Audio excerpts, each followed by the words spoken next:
இப்போ மேடையில் இருந்து இங்கிருந்து பாருங்க, எல்லா மதத்தை சார்ந்தவர்களும் எல்லா ஜாதி சேர்ந்தவர்களும் நிர்வாகியாக இருக்கக்கூடிய ஒரே கட்சி அதிமுக கட்சி. இங்க பாகுபாடே கிடையாது. ஆனா வேண்டுமென்றே திட்டமிட்டு திராவிட முன்னேற்ற கழக தலைவர் திரு ஸ்டாலின் இன்றைக்கு மதத்தின் அடிப்படையிலே பிரித்து பார்த்து பேசுகிறார்.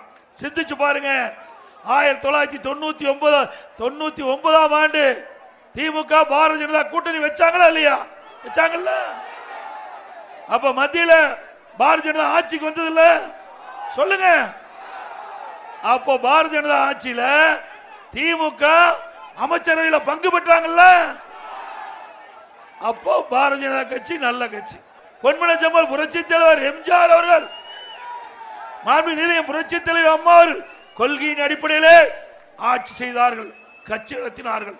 இன்றைக்கும் அந்த இருவரும் தலைவர் வழியிலே அதிமுக கட்சி செயல்பட்டுக் கொண்டிருக்கின்றது.